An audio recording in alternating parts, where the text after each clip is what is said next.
Welcome to the Gary Neville podcast. We've not been together for a few weeks, so it's nice we've got plenty to talk about, and we've been delivered a game where we could fill 3 or 4 podcasts in it. I mean, the dust has hardly settled, Gary, but what are your thoughts? Yeah, I mean, grateful to have been at a match like that. The last game I did was Southampton-Arsenal, where there was a brilliant finish, and this game was such a strange game in so many ways, but the ending was just spectacular, and the type of ending that we all like to see, where there's loads of goals, loads of instant, it's frantic, managers look like they could get sent off, pulling hamstrings, Ryan Mason's charging down the touchline. But such a bizarre game, but probably sums up where both teams have been at this season, that they're a mess at times during games, but then they've still got really talented players out on the pitch who deliver individual moments of absolute quality. I mean, Liverpool raced into a start. It looked as though Spurs were going to reprise that awful day last Sunday at Newcastle. Yeah, and look, at 3-3 I was sort of sat up here on the gantry, and it doesn't excuse that first half an hour. You can say well done to Spurs for coming back, but you can also say, look, you're a shambolic mess, and that shouldn't happen, because it happens 3 times in the last week. You've gone 5 down against Newcastle, 2 down against Manchester United, and 3 down against Liverpool. So you're not learning. You can do it. It can happen once. You can have freak games, but not 3 times in a week. So for me, Spurs a mess at the start of the match. Liverpool really played well, but it shouldn't be a surprise to anybody that Liverpool start quick at Anfield. It's what they've done for, I don't know, probably their whole history. It's always been the same here, and Spurs just weren't ready for it at all. And before the game, I had some confidence that they would be better coming out of the Manchester United second half on Thursday. So, look, it was a real mess for Spurs, and I laid into them for that first half an hour. From the ownership, to the choice of managers, the job the managers have done, and the players out on the pitch, they all take responsibility when things are as bad. Because in the last 2 or 3, 4 months, it's fallen to pieces. And look, it's happened. It's happened at Chelsea when they've obviously sacked a manager, and then obviously it's just completely gone. Same at Manchester United last season. They're the 2 most recent examples that I can think of, where you think you can just get by to the end of the season, and it just doesn't work like that, and you can actually end up in a real sort of mess wanting the season to end immediately. And at 3-0 after half an hour, 20 minutes, sorry, you cut into Daniel Levy, you cut into the Spurs fans who are walking out and heading back home on the M6 and M1, and you've got the players on the pitch who are thinking they want the ground to swallow them up. So it was a real mess, but Liverpool started well and deserved to be 3-0 in front, and you thought it was going to be at that point 5, 6, 7. But something happened, didn't it? I don't think either of us know what happened, but even before Harry Kane got 1 goal back, they were in with a couple of other chances as well. Liverpool switch off? Yeah, Liverpool got complacent and started to play passive possession. They started just to knock it around and think we'll just sort of, if you like, not penetrate anymore and not play with purpose. There was real speed and tempo in the first 25 minutes. And when you stop doing that, you allow a team somehow to build. Tottenham were done. They were on the ground. But you start to allow them to get up and recover, and just all of a sudden think, well, hang on a minute, they've not scored 4 yet, they've not scored 5. Before you know it, you get a chance. I think Son hits the post, and then they score. And before you know it, you've got a little bit of an anxious feeling. Konate on that right-hand side had a nightmare today from 40 minutes in. How much is that down to the fact Alexander-Arnold isn't playing as a normal right-back? I was just going to say, you have to connect the two. They can't keep papering over the cracks. They've got to deal with it properly. Every chance that Tottenham had, it felt like, came down that right-hand side. And I love Trent on the ball. I love him when he gets on the ball centrally. I love him when he gets on the ball on the right-hand side. But you can't expect, I would say less if they were going to a back 3 and Robertson was tucking round and allowing Konate to go over to that side. But they're not going to a back 3. Robertson's flying forward as well. So you're expecting Konate to play right-back and right centre-back. And that's too big an ask.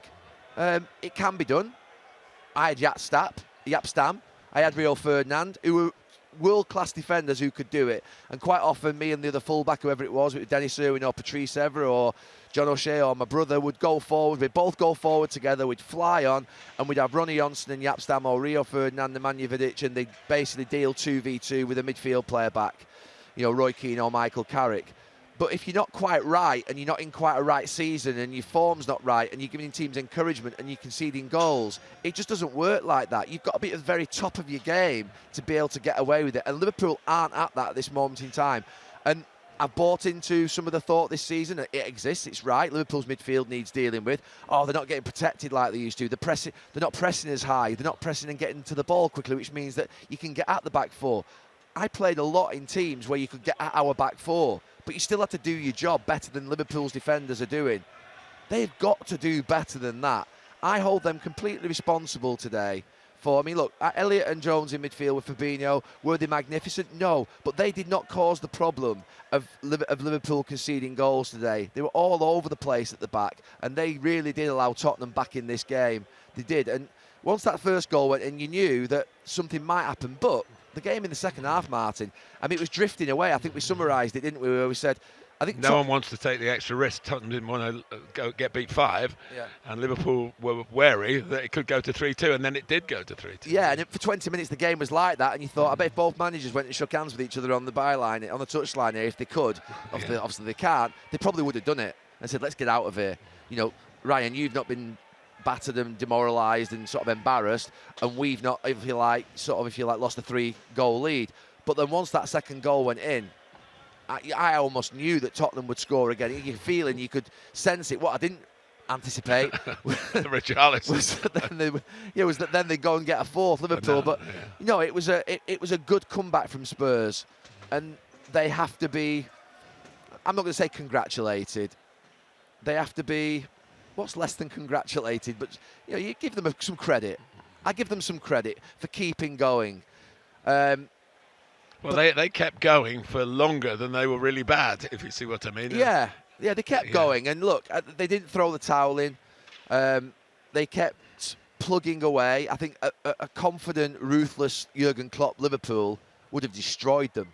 Completely destroyed them. They were lucky today that they weren't playing against a confident Liverpool defence and a confident Liverpool team, because they would have been pulled apart here 6, 7, 8, like Liverpool did to Manchester United. But Liverpool aren't in that moment. They're not playing that well. They play well in moments in games. They've got some good individuals, but structurally it's just not right. So Jurgen Klopp will have to sort that out in the summer. But for Spurs to get back into the game and at 3-3, which those celebrations were wild with I wouldn't say half-empty end, but I'd probably say 3/4. There was a big sort of lot of empty seats over this far side. A lot of some Spurs fans had gone home, and they had a brilliant second half, those Tottenham fans. And then that, I can't really summarise it any better than I did on commentary and say that is the most Tottenham thing that I've ever seen. It's like, you've come back to 3-3 and then you go and concede a goal in the sort of 90. From an experienced player who was obviously devastated by he's leaving the club at the end of the season. Yeah. And it's not the way to go out, is it? They've got a lot of experienced players, Spurs. Yeah. They've got a lot of experienced players, and they should be doing a lot better. Look, it's a mistake. The mistake he made, actually, I think, is just not hoofing it up the field. I think trying to play it back there, really, when the ball's come into you and you've just scored the third goal, even if he kicks it forward, there's two things. One, it's as far away from your goal as possible. And the second thing is you might have to get a counter-attack and get a fourth yourself. If you're better off controlling it than doing what he did.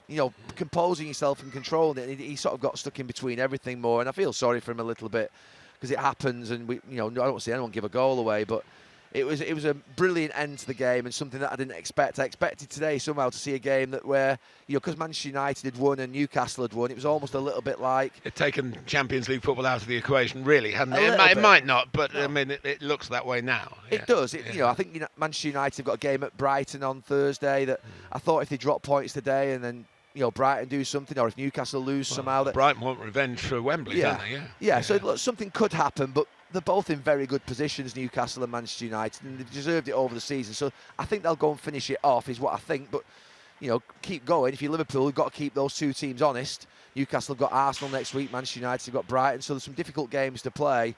But it was an incredible finish to the game, one that I didn't expect. But just summarise, I think, where both clubs are at this moment in time. They both need to get to summer as quickly as possible because it's been below par. For Spurs in the last 2 or 3 months, for Liverpool for much of the season, really, compared to the standards that they've set. Most of our podcasts have concluded, but we'll do it now, nowhere near the conclusion. You telling us that Manchester City are going to win the league, and now they're top of the league. And we've watched them before up on these monitors here. I've been asked on every Sky Sports production, every Sky Sports podcast for the last 3 months. I think everyone was like queuing up, like the amount of times I'd said it. Yeah, I think they will win the league. Look, there's still things can happen. We have seen it where a team struggles, like Arsenal have done in the last few weeks. A powerful team goes in front of them, but then they wobble somehow, and basically Arsenal and nearly come back. wobbled today, to be fair. Yeah. I actually thought they could draw today. I said in midweek, I thought it'd be a tough game for them.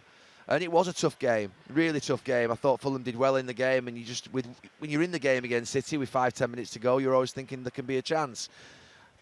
The year that City won the league for the first time, Manchester United got back in front of them, and you thought, here we go, Manchester United are going to power forward, and they didn't. They stumbled. So Arsenal have got to keep going. It's about keeping teams honest at this time of the year. I use that phrase a lot at the sort of 4 or 5 games to go. What you'd hate to be in a position. I had this in my first season at Manchester United where we didn't win at West Ham, and then Blackburn didn't win at Liverpool, and if we'd have won at West Ham, we'd have won the league. So you just want to make sure you do your job. And I think if you're Arsenal, make sure you're not looking back in 3 weeks thinking, oh, we thought we'd lost it. But if we beat Chelsea and we beat Newcastle, we actually would have won it because City have dropped a couple of points along the way, or a few points. So Arsenal have got to somehow try and recover for Tuesday night against Chelsea and Sunday against Spurs. We're doing the game next week. But at this moment in time, City, this is where it reminds me so much of the seasons where we were in March and he'd walk in, he'd say, right, I've had enough. Stop messing around. You've been bored for the last couple of months because the games didn't feel important enough for us to get up for them. That sounds really stupid. I saw Gundogan's interview today and it really resonated with me where he said that the Notts Forest game was the game that sort of like meant it woke them up. And I get that. There was a game where you think, that's enough now. Enough of that rubbish. You know, conceding to one of the bottom teams in the league with 2 minutes to go. Well done to Nottingham Forest, but that's not what you do if you're at the top of the league. And I think that was the last game where Pep Guardiola was rotating and fidgeting around with his team and back four. I think since then it's got really serious and they've had to switch on. And that resonates with me from where we were at times. Sir Alex Ferguson was a rotator. He would give the squad and trust the squad. But there come a point where it was like, right, this is it. And I want seriousness from you now, concentration, and you'd really then start to get serious about everything. And that's what City have done. They've got serious about the work. And Arsenal have wobbled. I didn't think they'd wobbled here, because I think here we've just seen what can happen here, and strange things happen out there at Anfield.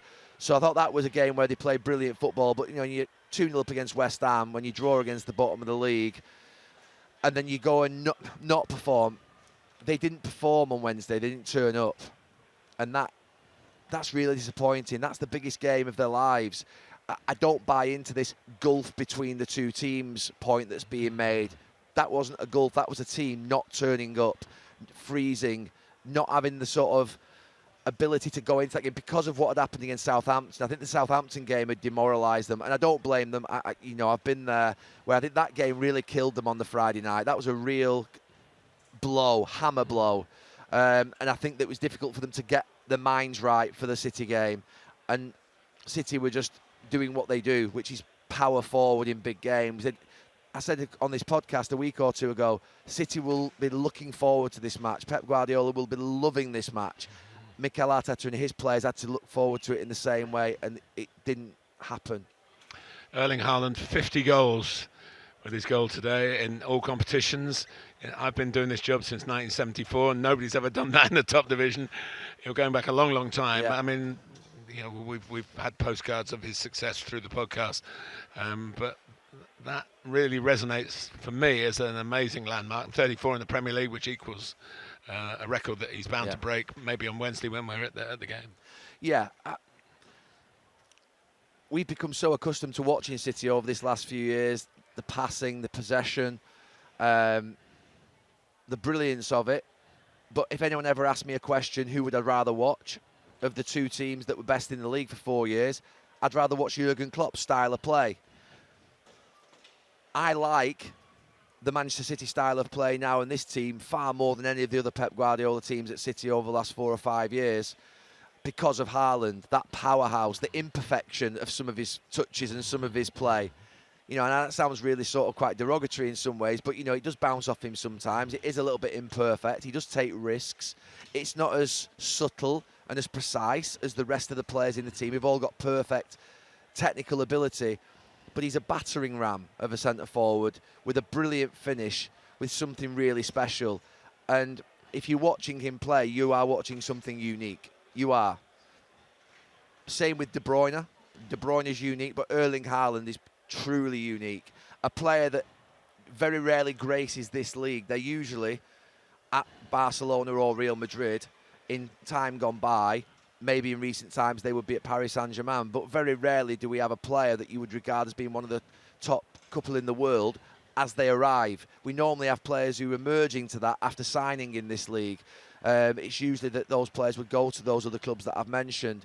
But I do think there is a world star here who has come as a world star and who's performing like a world star.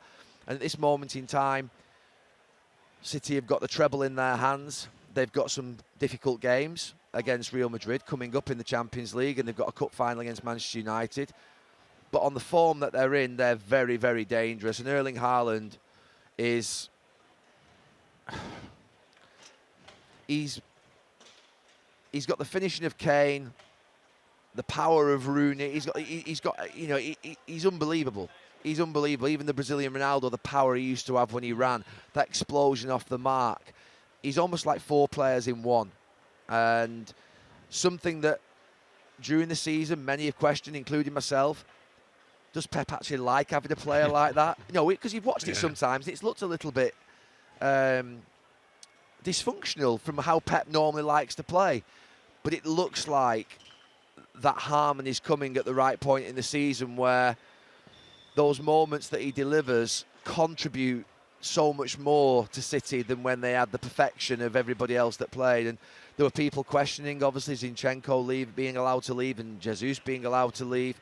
But when you saw Akanji at left-back the other night defending like he did against Saka, and you've seen Ake in the last few weeks, and then you see Alvarez today play like he did or Haaland over the season, you're starting to think, Pep knows what he's doing. I think that Manchester City at left-back have looked really, really strong since they've gone to Akanji and Ake. Whereas before, when they had maybe João Cancelo there or Zinchenko or Rico Lewis, that's not been as solid. So, Pep in the end has got there and probably knew what he had in his squad before we did. I mean, I was amazed the other night that Kanji played at left-back. But then he had the most incredible, fantastic match against Saka. Kept Saka as quiet as anybody I've seen, and Kyle Walker the same with Martinelli. So it's all come right for City at the right time. They've started to purr at the moment where you want to. And Haaland is just a sensation. I hesitate to ask you about Manchester United because you didn't watch the game today. No. But Bruno Fernandes scored a very important goal. But was also, the one bit you have seen of it was on Twitter, one of his teammates having a bit of a go at him. I mean, that brought a smile to you. No, I think it sums Bruno Fernandes up. He's Manchester United's most effective player. He's Manchester United's best player. But then I think every Manchester United fan and probably every player is thinking, just stop moaning. Yeah.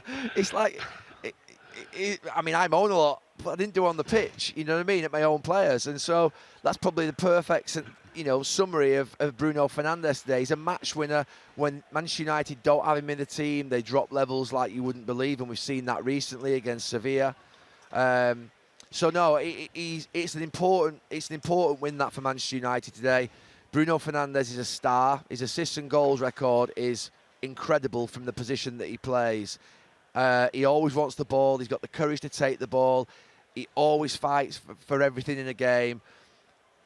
But maybe one of his teammates or two maybe do need to tell him to stop moaning now and then. Yeah. And that probably, to be fair, is something he'll take on board. If we don't name the culprit, go on social media and you'll find it. So, yeah. A couple of things I want to talk to you about. Crystal Palace and Roy Hodgson, your old boss, has suddenly turned to be an attacking coach. And the goals have been flying in, and he's been a short-term fix. Yeah, absolutely. And I have to say that it looks like Roy's having the time of his life. Almost like he's come back in with the freedom, the experience. He knows the players, which I think is really important. And he is like a father figure to those players. They trust him. I worked with Roy for 4 years, and the players will never say a bad word about him because they trust him. He's serious about his work. He's got them into shape. He's got them scoring goals. Yeah, we know that Patrick Vieira's a little unlucky that his fixtures he had before he finished were the toughest fixtures, and that the fixtures since were more winnable. But we've seen around the teams like Leicester and Everton and Leeds and Forest, losing games. We've seen Bournemouth go like that. I mean, that's an incredible story. That's the other. We must get on to that. But Roy Hodgson's done a wonderful job, just at a time where I think Crystal Palace needed some experience. Steve Parish and the other owners didn't want to risk the thought of going down and thought we just need somebody who's basically a surefire bet to get us, maintain our status in this league, and that's what's happened. And he's an excellent coach and who's had a fantastic career. It'll be interesting to see now what he and what Crystal Palace do in respect of at the end of the season, when it's something, whether it's a cameo that's going to turn into something a little bit longer, or going to go a little bit longer. But we'll see what happens. We'll see what happens. Gary O'Neill and Bournemouth, they lost 0-0 here, Bournemouth, before Gary O'Neill took over. Cost Scott Parker's job very early in the season. Yeah. And Gary, with no elite managerial experience, and where they are now is it is a candidate for manager of the year, I think. I was just going to say, he probably won't get it, but he is a candidate for manager of the year because we all had Bournemouth going down. I don't know anybody who 4 or 5 weeks ago wasn't saying that the words Southampton and Bournemouth are gone. And then they were thinking, like, well, is it Forest? Is it Leicester? Is it Everton? Is it Leeds? Is it West Ham? Is it Crystal Palace? All those other teams that would get mentioned. I'm stunned. I'm absolutely stunned by what's happened down at Bournemouth. It is an incredible performance.